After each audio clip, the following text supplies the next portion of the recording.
Selamat pagi Bapak Ibu sekalian. Mari kita membuka Alkitab kita dari Matius pasal yang ke-7 ayat yang ke-6. Sebelumnya kita minggu lalu dibahas oleh Ibu Vikaris Grace tentang hal menghakimi, Matius 7 ayat 1 sampai 5, dan sekarang kita sampai kepada ayat yang ke-6, hal yang kudus dan berharga. Kita akan membaca ayat ini bersama-sama. Matius 7 ayat yang ke-6. 1, 2, 3. Ya. Jangan kamu memberikan barang yang kudus kepada anjing, dan jangan kamu melemparkan mutiaramu kepada babi, supaya jangan diinjak-injaknya dengan kakinya, lalu ia berbalik mengoyak kamu. Mari kita satu dalam doa. Bapa di surga, kiranya kebenaran-Mu sekali lagi Engkau bukakan kepada kami. Kiranya Roh Kudus bekerja di tengah kami ya Tuhan, melalui penglihatan kami, pendengaran kami, dan hati yang terbuka menerima kebenaran firman Tuhan. Tolong setiap kami ya Tuhan, sehingga suara Tuhan betul-betul diperdengarkan dan diresponi oleh domba-domba Tuhan. Dalam nama Tuhan Yesus kami bersyukur dan berdoa. Amin. Saudara Friedrich Nietzsche berkata bahwa tentang kebenaran itu bukan untuk kapan saja orang memintanya kita bisa memberikannya. Kebenaran itu sangat berharga. Tidak bisa sembarangan kapan kita mau kita bukakan itu bisa. Ada asumsi bahwa setiap orang berhak menerima kebenaran. Tolong bukakan semua. Oh tidak saudara, ada hal-hal yang kita harus tutupi. Kita semua hari ini berpakai pakaian. Tidak mungkin kita bukakan di sembarang tempat itu. Untuk mengungkapkan kebenaran di dalamnya. Tidak bisa. Saudara, Friedrich Nietzsche saja seorang yang melawan Tuhan itu mengerti hal ini. Dan secara umum saudara, betapa berharganya apa itu yang namanya kebenaran. Orang sering mengatakan bahwa kamu ngomong doang. Ya. You just talk. Talk is cheap. Ya. Tapi saudara kalau pikir-pikir sampai hari ini saudara, orang tetap mengejar yang namanya sekolah yang berkualitas. Dan rela mengeluarkan begitu banyak uang untuk masuk ke sekolah yang baik. Untuk apa sih? Untuk dengerin orang ngomong kan? Untuk cari kebenaran kan? Kenapa orang pergi ke satu universitas yang baik? Oh, di sana ada profesor. Emang profesor bisa kasih kita apa sih? Kasih kita uang, enggak. Dia cuma ngomong dan kita pengen dengerin. Kita tahu di sana ada kebenaran dan itu tidak murah. Itu tidaklah murah. Jadi mencari kebenaran itu sangat-sangat tinggi nilainya, dan yang dibahas oleh Kristus di sini saudara melebihi daripada kebenaran secara umum. Ketika kita bicara kebenaran, kita perlu bayar harga untuk mendapatkannya. Ya, bagaimana dengan kebenaran firman Tuhan? Apakah seperti itu kita menghargainya? Saudara, Bonhoeffer, saudara, dia menafsirkan bagian ini dikaitkan dengan disiplin rohani atau disiplin gereja. Dia katakan bahwa ini barang kudus ini, dia kaitkan dengan pengampunan, firman pengampunan di dalam sakramen, saudara. Jadi saudara, seringkali kita gereja itu mengatasnamakan kita mengasihi semua orang, kita buka pintu atas semua orang. Akhirnya kita mengorbankan satu hal, yaitu kebenaran akhirnya menjadi cheap, menjadi sangat murah. Akibatnya kita lama-lama tidak lagi menjadi Kristen, saudara. Tetapi anugerah itu menjadi tidak berharga, bahkan di mata dunia. Ketika gereja terlalu membuka pintunya, terlalu water down the truth, terlalu mengencerkan itu yang namanya kebenaran sehingga mudah dicerna oleh banyak orang. Oh, saya tidak melawan pedagogi, hal yang sulit kemudian diajarkan dengan baik. Oh, itu saya sangat mendukung, saudara. Walaupun saya sering sulit melakukannya juga. Tetapi saudara, lebih daripada itu ketika orang mulai mengencerkan kebenaran, apalagi kebenaran Alkitab. Jangan pikir dunia itu akan menghargai gereja, tapi sebaliknya dunia bisa menghina gereja. Menginjak-injak kebenaran. Karena kita terlalu menjual diri, terlalu mengobral apa yang namanya kebenaran. Saudara, Di sini dikatakan babi, anjing itu akan mengkoyakkan kita. Karena mereka adalah binatang pada zaman itu. Jangan pikir anjing itu suatu binatang yang cute hari ini. Zaman dulu tidak sama sekali tidak cute. Mereka binatang liar, makannya sembarangan. Ya. Dan juga babi begitu ya. Itu kita tahu seperti apa kotornya. Dan mereka punya sifat apa, saudara? Mereka hanya kejar makan. Mereka hanya kejar isi perut. Dan ketika makanan itu ya terlalu keras, terlalu berharga, dan membuat kerongkongan mereka itu keselak, mereka akan membalas tuannya. Mereka akan menggigit sang pemberi kebenaran. Saudara, ketika kita punya kebenaran yang begitu berharga, begitu kekal, saudara, itu kebenaran yang kekal, tidak ada yang lain. Lalu kita memberikan kepada dunia yang membuat mereka kesel. Mereka belum siap itu. Tapi kita memberikannya, dunia akan menggigit kita kembali. Saudara, cheap grace. Kita mengkhotbahkan pengampunan tanpa pertobatan. Kita mengkhotbahkan tentang baptisan tanpa disiplin gereja. Perjamuan kudus tanpa pengakuan dosa. Berapa minggu lalu saya menceritakan bahwa zaman abad pertengahan, zaman medieval, gereja di sana berapa kali dapat perjamuan, saudara? 1 tahun 1 kali. 1 tahun mereka hanya 1 kali ada ibadah perjamuan kudus. Apa yang mereka lakukan? Apakah mereka melupakan, udah setahun sekali, nanti udah deket-deket aja baru kita pikirin. Enggak, saudara. Mereka sepanjang tahun memikirkan bagaimana mempersiapkan hati mereka. Karena ketika perjamuan itu datang dan mereka tidak siap hati, mereka tahu mereka sedang menghina tubuh dan darah Kristus. Dan untuk tanda kutip menebus itu kembali, hanya tunggu 1 tahun lagi. Tunggu 1 tahun lagi supaya dia bisa melakukannya dengan benar. Maka sebelum hari itu datang, orang itu mengkoreksi diri. Datang kepada pastor, datang kepada hamba Tuhan. Akan persiapan yang setahun, saudara. Bayangkan mereka begitu takutnya untuk menghina tubuh dan darah Kristus. Sekarang berapa lama kita mempersiapkan diri untuk perjamuan kudus? Biasanya hanya ingat ketika ada pengumuman. Ya, minggu depan Bapak Ibu Saudara ada perjamuan kudus, harap mempersiapkan hati. Amin. Langsung persiapannya kapan? Ya pada saat pengumuman itu. Oh ya, saya harus siap hati. Setelah itu kan enggak. Saudara, ini adalah dalam berbicara mengenai sesama anggota gereja, ini menjadi peringatan yang berat. Mengenai pengampunan, anugerah yang memang itu gratis untuk semua orang. Untuk umat pilihannya. Tetapi ketika anugerah itu datang, ya, ketika kita menawarkan itu, mengkhotbahkan itu, kita mengadakan perjamuan, misalnya perjamuan kudus, mengingat kematian Kristus. Siapkah orang-orang di dalam gereja untuk betul-betul menghayatinya? Sudah jauh berbeda sebetulnya. Kita mengatakan abad pertengahan itu abad kegelapan. Sekarang kita masa pencerahan. Ya. Pencerahan. Ya, coba lihat hati kita lebih cerah atau tidak. Surah ini adalah bahaya daripada anugerah yang dijadikan murahan. Akan diinjak-injak. Maka disiplin gereja itu dilakukan untuk sebagai perlindungan terhadap Injil ini.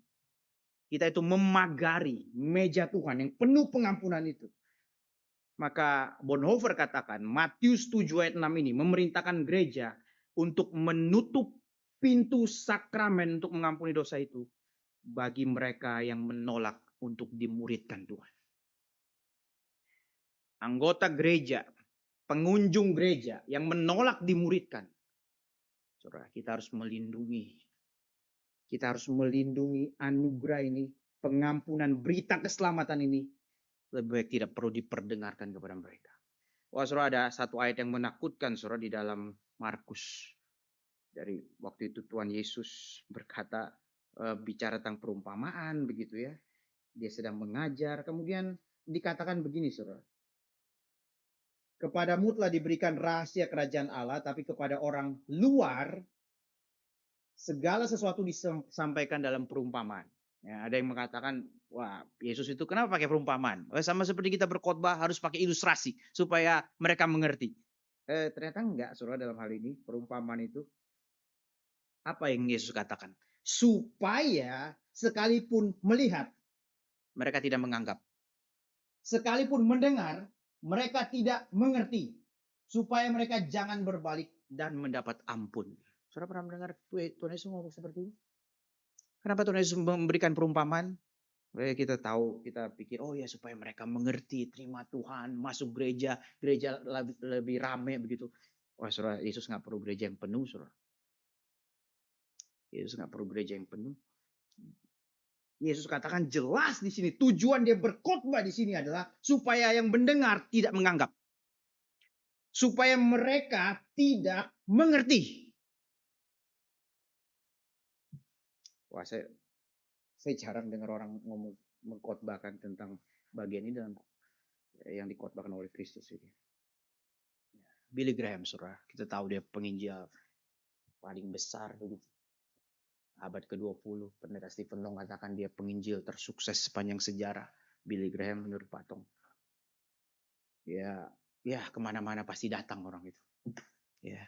Dan salah satu yang saya senang adalah ketika dia ke satu kota, dia tidak mengizinkan panitia menghitung jumlah orang yang hadir.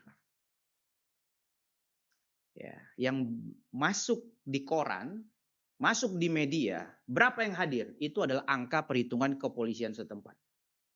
Bukan panitia. Walaupun panitia menghitung, tapi panitia nggak akan keluarkan angka keluar. Panitia punya hitung sendiri walaupun seringkali berbeda. Walaupun mereka pikir itu polisi ngitung dikit banget.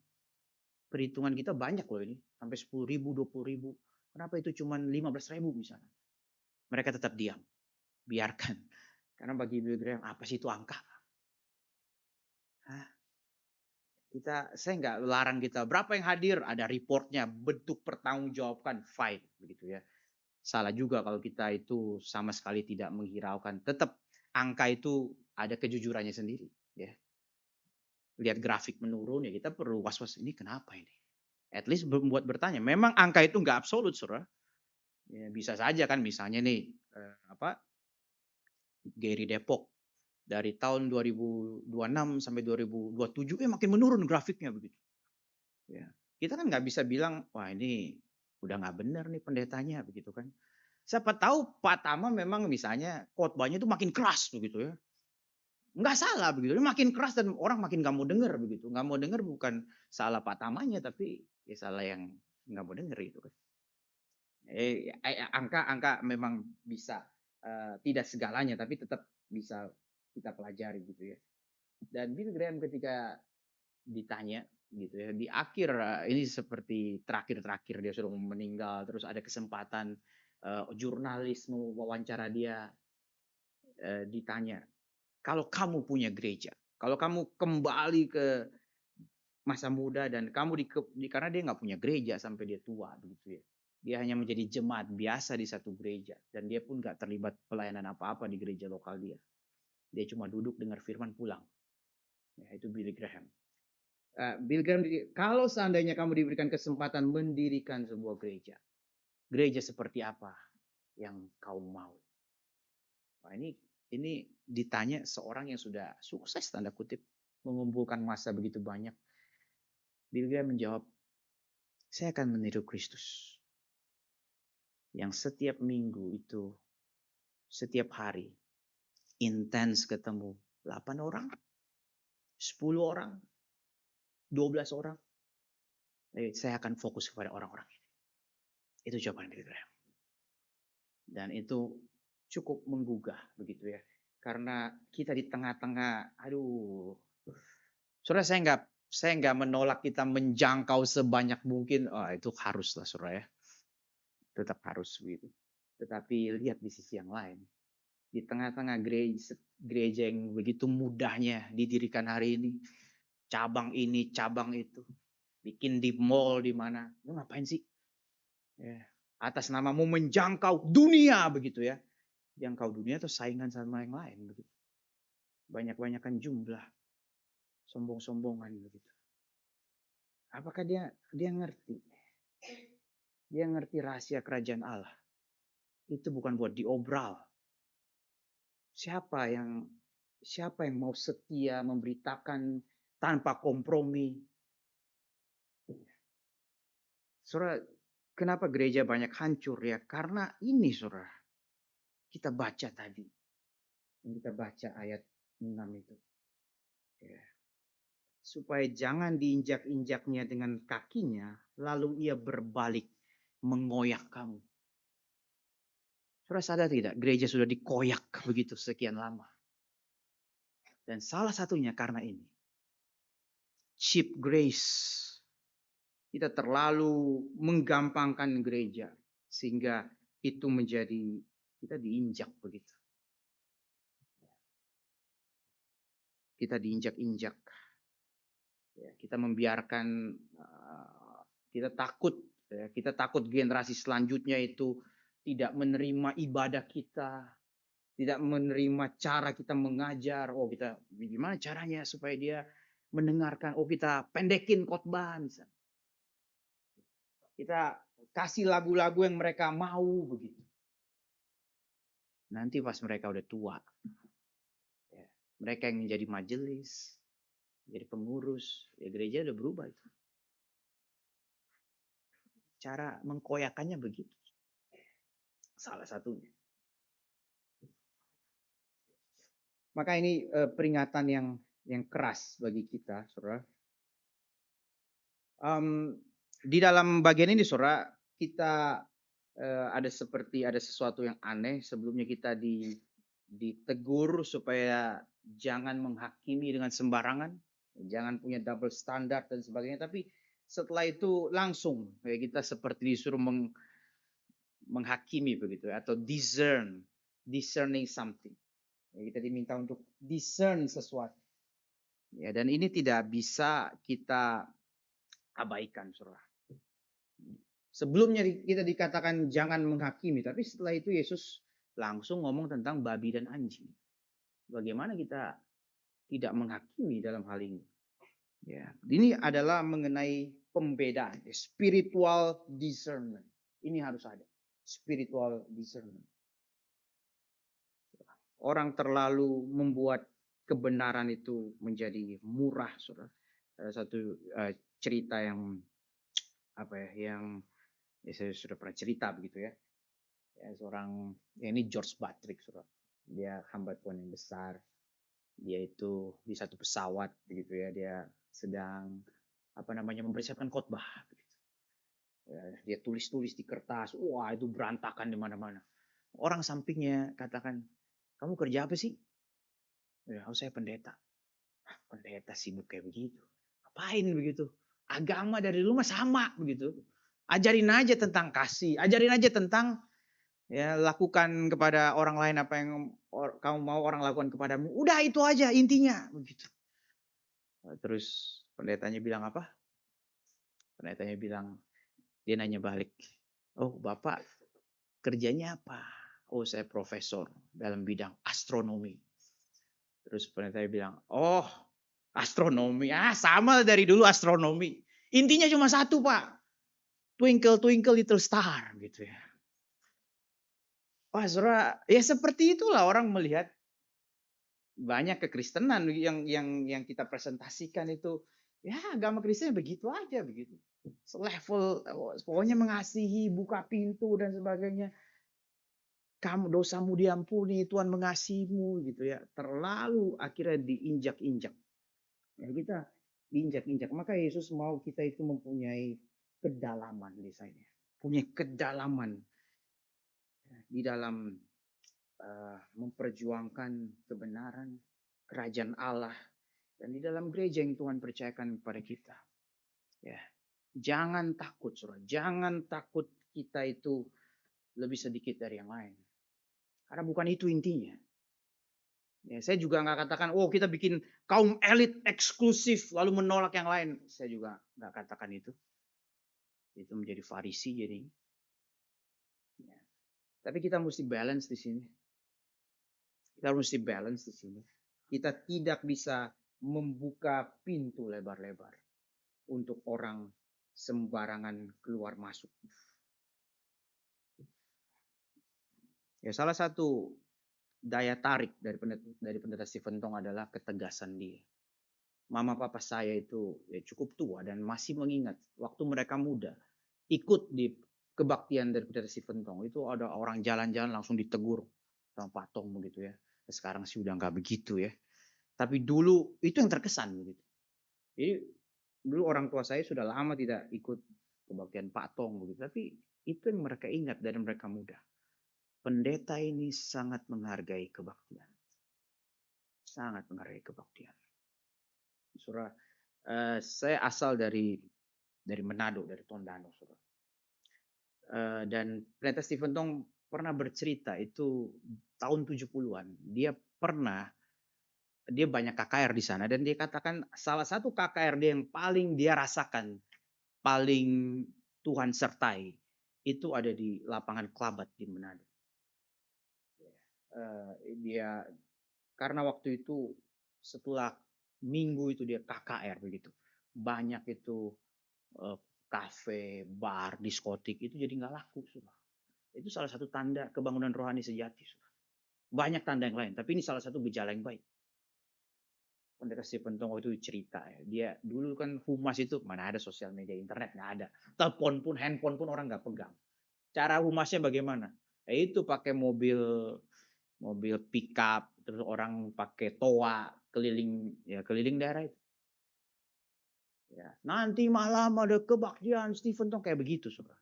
Jadi orang penuhin lapangan. Kalau saudara pakai cara itu sekarang udah nggak bisa. Udah banyak daya tarik yang lain begitu. Dan waktu selesai KKR, saudara tahu Patong itu disambut seperti apa?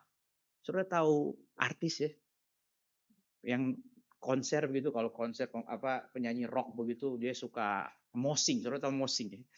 Dia lompat ke penonton itu, diangkat-angkat begini gitu ya. Nah Patong nggak lompat gitu, tapi dia diangkat-angkat begitu sampai kayak begitu, sampai malam gitu ya. Ya zaman udah berubah saudara. Sekarang Patong nggak digituin lagi, tapi bukan berarti dia nggak berkuasa lagi begitu ya. Tetapi lalu berapa tahun kemudian saya tuh ada kesempatan kakek regional di kampung saya sendiri gitu ya. Waktu itu saya minta ke yang ngatur gitu ya, please tolong kasih saya ke daerah itu, kecamatan itu. Karena dulu saya waktu SD-nya di sana. Jadi saya pernah khotbah KKR regional di SD saya sendiri begitu dulu. Dan waktu pertama kali saya KKR regional di daerah situ, saudara, ada satu gejala. Kita STEMI kalau KKR regional itu dari depan kita sudah kasih tahu, kita tidak menerima persembahan, tidak menerima bayaran, tidak menerima love gift, apapun itu ngomongnya lagi. Ya, walaupun selama pengalaman ada guru-guru yang terberkati itu ngotot begitu. Pak, ini buat Bapak. Terima kasih untuk pelayan. Wah, itu cukup menghibur begitu ya. Tapi kita berusaha tolak. Kalau akhirnya kita terima pun kita katakan, ini kita akan pakai untuk biaya penginjilan, untuk dana untuk STEMI dan sebagainya. Jadi bukan ke pengkhotbah. Nah, jadi di mana-mana kita waktu khotbah nggak ada persembahan, itu nggak ada. Kita emang tidak, karena wah itu bisa dicurigai itu, dikirain kita cari uang dan sebagainya. Nah, ketika saya pergi ke daerah saya itu di Tondano begitu ya, saya kaget saudara. Saya kaget karena setiap SD loh saudara, ini kan dadakan, ini nggak janjian. Kita kakek regional tuh kayak serabutan saudara. Kamu ke daerah ini ya udah. Ya, kapan caranya bagaimana? Ya, misalnya pagi ketemu guru, Pak, kepala sekolahnya yang mana? Oh ini ketemu kepala sekolah. Boleh nggak kita adakan KKR hari ini, saat ini juga? Kayak gitu, saudara. Saudara kalau punya sekolah mau nggak terima kami? Ini kan kayak pengganggu kan ya. Tapi banyak juga yang menerima. Jadi janjiannya itu on the spot gitu. Ya. Artinya mereka sebetulnya nggak siap untuk ibadah. Ya. Tapi akhirnya mereka izinkan dan kita khotbah. Dan saya sudah bilang kita nggak ada persembahan. Tapi mereka ngotot nggak bisa Pak. Selama ini kalau yang namanya ibadah ada persembahan. Oh, mereka yang ngotot saudara. Dan itu merata di banyak sekolah. Ya. Dan itu oke lah, itu mereka itu persiapan uangnya kan nggak siap itu pasti. Kasihnya paling berapa sih? 1.000, 2.000, 5.000 gitu kita nggak akan heran. Tapi saudara ketika kami pulang itu malam, karena banyak persembahan harus kami hitung. Wah saya sempat foto itu. Persembahannya nggak kecil. Saudara. Dalam satu sekolah ada yang kasih 50.000, ada uang 100 ribuan. Saya pikir kok bisa? Kita itu nggak wajibkan ini, dan kalaupun ada mereka paling formalitas. Udah biasa kasih persembahan. Saya bilang ini enggak formalitas. Poin saya adalah pengaruh Injil, saudara, dari pelayanan pendeta Stephen Tong di daerah Sulawesi Utara itu masih ada jejaknya. Bahkan ke generasi itu anak SD itu masih ada itu, masih ada. Sehingga apa yang mau kita kerjakan setelah kita lewat di 2026, nanti tahun 2056 gereja kita kayak apa? Apa yang mau kita beri kesan kepada generasi selanjutnya?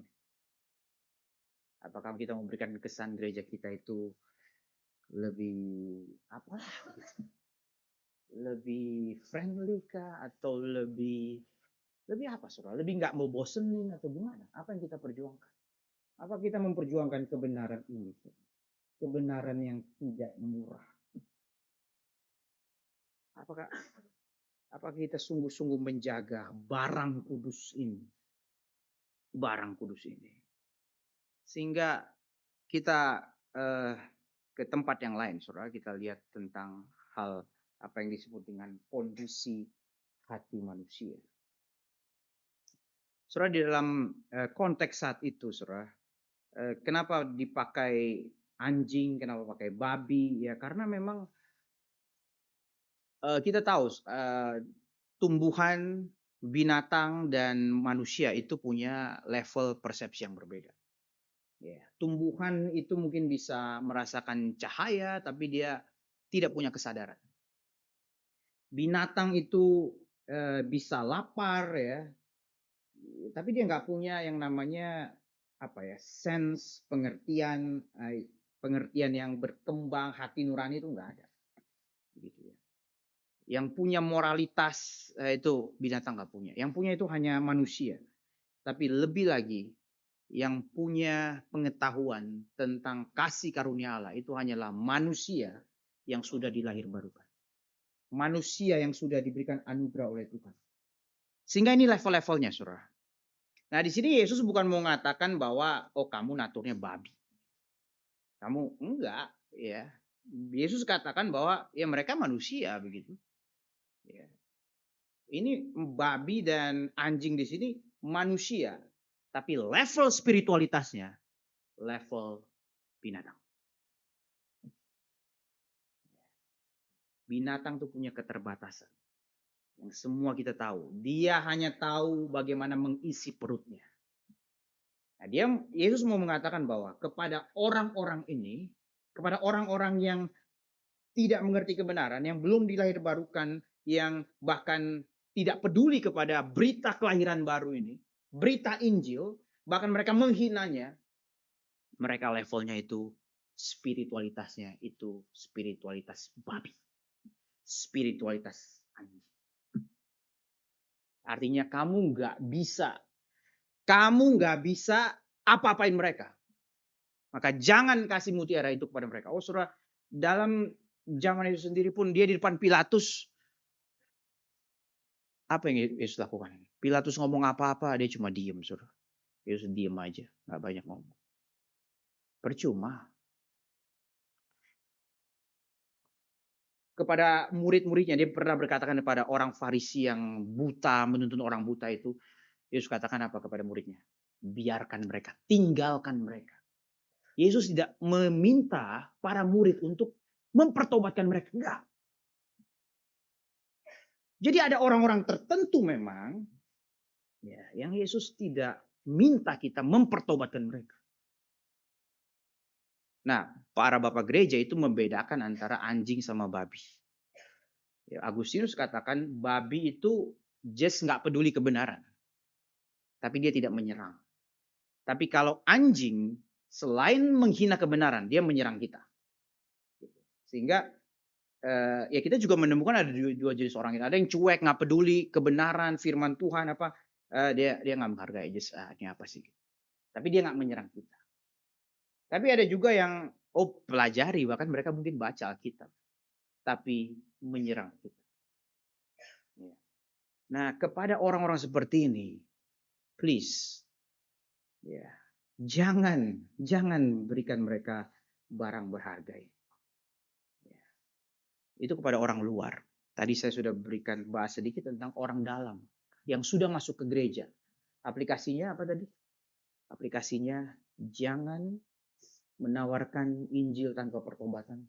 Jangan memberikan sakramen kepada mereka yang tidak mau dimuridkan. Saudara tahu apa Prince siapa Inggris yang menikah itu sama Meghan itu? Harry. Masih Prince gak sih dia? Saya lupa ya, saya udah kan ikutin. Tapi saudara, saya ingat sekali waktu dia dinikahkan di satu gereja. Itu Metro TV itu siaran langsung. Wah, pengkhotbahnya namanya Michael Curie begitu ya, pengkhotbah ya liberal, gereja liberal. Khotbahnya itu tentang kasih dan sebagainya. Wah, dan memang sangat mempesona begitu. Wah, saya pun enak dengernya itu enak gitu. Ini khotbah lebih enak nih dari dengerin pengkhotbah Gary. Ngomongin kasih luar biasa gitu. Yang disorot pun apa kedua pasangan itu memperhatikan dengan seksama begitu khotbahnya. Dan yang lebih mengagetkan saya lagi adalah MC daripada host daripada Metro TV itu pun tergerak begitu waktu mereka membahasnya. Wah, luar biasa khotbah tentang kasih. Oh, jadi mereka ngomong tuh bukan by script gitu, mereka sungguh-sungguh menghayati. Lalu saya penasaran apa sih yang terjadi? Kenapa dunia sangat terpesona yang seperti ini begitu? Sebenarnya secara luar nggak ada yang salah begitu. Lalu saya membaca satu artikel, saya dikirimin sama satu hamba Tuhan tentang artikel yang membahas tentang itu, tentang pernikahan ya kedua orang inilah. Judulnya adalah Christianity Light. Christianity Light. Maksudnya light adalah sudah tahu ya apa kalau dalam apps handphone kita ada versi full, ada versi light. Ya dulu saya ada Facebook yang biasa, appsnya ada yang Facebook Lite, jadi lebih ringan, tapi fitur-fiturnya itu sangat terbatas. Nah inilah kekristenan yang dipertontonkan saat itu. Christianity without the cross. Kasih tanpa kebenaran, kasih tanpa keadilan, kasih tanpa pemuritan, kasih tanpa bayar harga. Nah itu enak didengar. Saudara, hanya mereka yang secara spiritual itu level up. Bukan hanya berhenti di spiritualitas hewan, tetapi spiritualitas manusia rohani. Mereka lah yang siap menerima kebenaran itu. Kita pun waktu menginjili kan juga tidak membabi buta. Ya. Kalau kita lihat ada orang yang kita sudah tahu jelas dia itu menghina kebenaran. Kita tahu jelas dia seperti apa. Ya jangan dulu at least. Ya kita enggak. Saudara, ini bukan menjudge natur dia sebagai orang neraka, bukan. Ini bukan menjudge akhir hidup dia akan kemana, bukan. Kita sedang menjudge adalah respons spiritualitas dia pada saat ini. Ya, kita bukan sedang mengatakan, oh ini emang bukan pilihan, bukan. Kita sedang menegur orang yang hari ini kita lihat responnya itu ya seperti itu. Responnya itu seperti spiritualitas hewan. Dan bagian ini saudara, ini tidak terbatas kepada orang-orang yang kita kira begitu, tapi kepada kita juga. Bahkan kepada hamba Tuhan. Hamba Tuhan itu misalnya bisa nggak pada saat tertentu spiritualitasnya itu berlaku seperti spiritualitas hewan? Lu bisa, saudara. Hamba Tuhan pun orang berdosa. Artinya hamba Tuhan pun ya itu ada di dalam judgment ini. Nah, Bonhoeffer tadi itu sangat tegas mengenai sakramen, ya. Cuma saya punya pertanyaan kepada dia gitu. Ya, kita gereja, hamba Tuhan pengurus, kita mendisiplin orang. Terus siapa yang mendisiplin kita? Bagaimana kalau hamba Tuhannya sendiri yang nggak kudus? Apakah kita menunda perjamuan kudus? Atau bagaimana? Nah, saudara, inilah sebetulnya sekali lagi saudara, anugerah Tuhan itu tidak mampir kepada hamba Tuhan atau pemimpin gereja.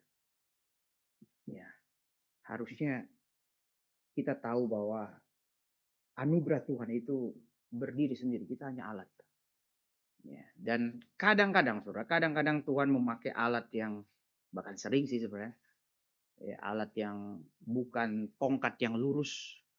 Ya, saya kepikiran kayak Tuhan itu, kalau Tuhan itu pemain golf, saudara, dia bisa pakai tongkat yang bengkok untuk masukin bola, saudara. Dia nggak perlu stick yang yang mahal, yang proper, nggak perlu. Ya. Tapi sekali lagi saudara, ya udah habis dia pakai dia letakkan di tempatnya. Sehingga kalaupun orang itu dipakai oleh Tuhan, belum berarti dia aman. Jangan confuse, jangan campur adukan antara spiritual gift sama spiritual fruit atau fruit of the spirit sama the gift of the spirit. Maksudnya apa? Kalau kita diberikan bakat rohani, kemudian kita perform, orang lain diberkati, tapi spiritual fruit kita atau buah roh kita itu tidak dirasakan orang, tidak berbuah. Wah, kita dalam kondisi yang paling berbahaya. Karena kita selalu punya alasan, saya ini aman di hadapan Tuhan. Pelayanan saya diberkati kok. Orang tetap terima pelayanan saya dan sebagainya. Tapi nggak ada buah roh. Maka jangan campur adukan antara buah roh dengan spiritual gift. Nah, spiritual gift itu keren, saudara. Maka Paulus itu di dalam 2 Korintus itu, dia itu punya pengalaman rohani yang banyak dengan Tuhan dan dia simpan baik-baik. Dia nggak mau khotbahkan itu. Karena apa? Dia tahu ini bahaya. Dia pernah ke surga langit ketiga, begitu ya. Itu dia simpan rapat-rapat, saudara. Dia simpan rapat-rapat. Tapi kenapa kita tahu kalau dia simpan rapat-rapat? Karena dia bocor akhirnya. Kenapa dia bocor? Karena saat itu musuh dia sudah terlalu hebat. Siapa musuh Paulus saat itu? Musuh Paulus adalah bukan orang luar, bukan tentara Romawi, bukan siapa. Musuh Paulus di 2 Korintus adalah apa yang disebut dengan super apostle. Rasul-rasul super. Mereka yang mempamerkan mereka punya kelebihan ini dan itu. Dan jemaat begitu terpesona. Dan Paulus katakan, gak bisa, lu gak bisa kayak begitu, lu gak bisa sesat kayak begitu. Oke, gue kasih tahu, gue juga punya pengalaman yang lebih daripada mereka. Akhirnya dia bocor kayak begitu. Jadi bukan sebagai modal untuk membohongi banyak orang supaya gerejanya penuh. Paulus tidak begitu. Tapi sekali lagi saudara, itu spiritual gift itu bahaya sekali kalau kita tidak hati-hati. Karena selalu bisa membuat kita itu sombong dan membanggakan itu. Saudara, jika apa yang dinyatakan di sini ya, itu sebetulnya menyinggung keagamaan orang ahli Taurat dan orang Farisi. Karena mereka melambangkan religion, keagamaan. Apa sih itu keagamaan? Sebetulnya keagamaan secara umum itu manusia butuh sesuatu. Dia cari Tuhan supaya dia diisi. Sama seperti babi. Intinya cuma mengisi perutnya. Jadi dia minta sesuatu dari Tuhan supaya itu berguna buat dia. Kalau dia menemukan Tuhan itu tidak berguna buat dia, dia akan tinggalkan. Jika Tuhan tidak memberikan apa yang kita mau, kita akan mengoyak Tuhan. Kita akan mengoyak Tuhan. Dan kita itu tidak melihat keindahan Tuhan di sini. Tapi apa itu mutiara sejati? Mutiara sejati adalah kita puas kepada diri Allah sendiri. Bukan berkat yang bisa Allah berikan kepada kita. Ini suatu kebenaran yang perlu kita ulang terus-menerus. Seringkali kita minta apa yang Tuhan bisa berikan kepada kita. Tapi kita tidak meminta diri Allah. Kita tahu kan kita memanipulasi Tuhan begitu. Ya, kita kalau punya anak kecil begitu ya seringkali. Ya kalau anak saya lah gitu ya. Anak saya itu sangat suka sama saya. Ya, karena saya bisa memberikan sesuatu sama dia. Ya, kalau saya nggak berikan dia akan marah. Dia minta main tembak-tembakan begitu. Dia minta main apa gitu. Tapi setelah saya stop, saya berhenti, dia langsung mengoyakkan saya. Saya langsung dibuang sama dia, gitu. Langsung dia ngambek dan sebagainya. Ya bukankah itu yang manusia lakukan kepada Tuhan begitu? Ya. Satu saat karena kemarin hari Sabtu saya pusing banyak dan mesti cepat-cepat berangkat. Masih ada harus saya ada pelayanan dan sebagainya. Saya betul-betul mengabaikan dia. Saya mau ngajarin dia, nggak bisa semua kamu minta kamu dapat. Dan ini waktu saya sudah mepet. Akhirnya dia mau ngambek apa saya diem aja. Saya cuma bilang, Papa mau pelayanan. Kamu mau doain Papa nggak? Dia tetap, muka cemberut apa semua. Saya biarin, ya udah nggak apa-apa. Kalau nggak mau nggak apa-apa. Akhirnya ketika saya sudah mandi, udah siap-siap, udah mau keluar pintu, dia panggil saya. Papa, mau deh Papa, Elkia doain Papa. Waduh, so sweet, saudara. Ya, saya sangat menghargai gitu ya, anak saya mau mendoakan pelayanan. Ya dia, doanya pasti sederhana ya. Tolong Papa yang mau ke Geri Depok, yang mau khotbah supaya orang gitu-gitulah gitu ya. Tapi itu very very sudah menjadi sudah saya tanamkan sejak kecil, itu matters gitu. Ya, matters karena itu juga mengingatkan saya begitu yang membuat kita bisa melayani bukan hanya persiapan kita seberapa besar tapi ya kekuatan dari Tuhan. Bahkan saudara ketika saya nggak yakin begitu, saya nggak yakin saya bisa membawakan suatu khotbah gitu.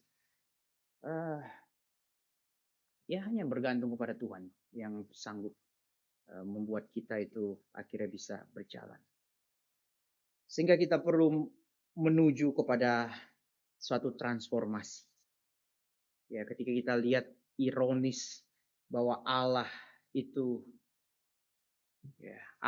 akhirnya membiarkan Kristus sendiri dikoyak. Sebetulnya ada yang menafsir begini, walaupun ini tidak boleh ditafsirkan harafiah, saudara.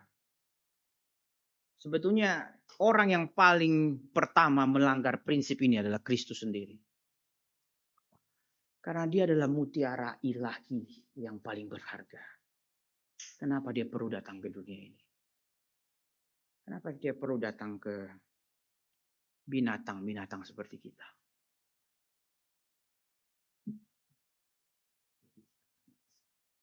Bukankah dia terlebih dahulu melanggar perintah ini, saudara? Bukankah dia sang mutiara itu? Dan dia dicabik-cabik oleh binatang di dunia ini. Tapi itu dilakukan demi kita, saudara. Dan inilah keajaiban Injil itu, saudara. Ketika tubuhnya itu dikoyak di kayu salib. Ketika dia diinjak-injak, dia tidak membalas dengan menghancurkan kita. Ketika tubuhnya dikoyak, yang keluar bukanlah dendam, tapi yang keluar adalah darah perjanjian. Saudara, dia menjadikan dirinya sebagai mutiara yang hancur. Supaya kita bisa ditembus. Nah, saudara, tanpa ini, saudara, kita akan gagal, saudara. Kita akan eh, kita akan gagal membawa kebenaran dan kita lupa membangun akan jembatan. Tim Keller katakan kita itu kebenaran itu seperti suatu truk, kontainer yang sangat berat. Tugas kita itu memang membawa kebenaran itu kepada orang lain. Tapi jangan lupa, kamu perlu jembatan. Jembatan itu pun harus kuat. Kalau jembatan itu tidak kuat menahan beban truk yang muatan kebenarannya itu begitu berat, jembatan itu kan hancur. Apa itu jembatan di sini? Yang menjadi tugas orang Kristen. Jembatan itu adalah kerendahan hati, pengorbanan, kesabaran, pendengaran kepada orang lain. Supaya orang lain itu siap menerima kebenaran. Siap mendengarkan kebenaran yang berat ini. Kita sediakan jembatan itu. Supaya mereka kebenaran itu betul-betul sampai kepada mereka. Saudara, kegagalan kita khususnya bagi orang reform. Kita punya kebenaran dengan segala keberatannya itu. Tapi kita gagal membangun jembatan yang kuat untuk menahan truk itu lewat dan masuk. Ini tantangan buat kita. Terlalu mudah belajar dalam PA. Terlalu mudah mendengarkan khotbah yang sophisticated. Teologi-teologi yang berat. Tapi kita lupa membuat jembatan yang kuat juga. Apa itu jembatannya? Kerendahan hati, kesabaran, mengerti orang lain. Nah, itu yang tidak mudah. Ya, Francis Schaeffer punya istilah pre-evangelisasi. Kalau kamu punya waktu 1 jam menginjili orang itu, pakai 45 menit untuk mendengarkan dulu. Pakai 15 menit bicara kebenaran. Karena kalau enggak, saudara, baru datang, langsung kita jalankan. Truk sudah siap. Wah, truk itu akan jatuh.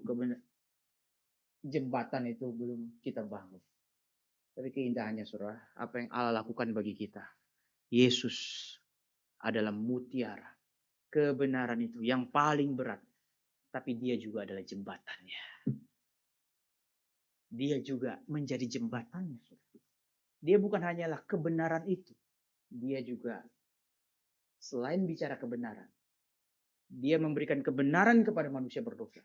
Dia memberikan air matanya.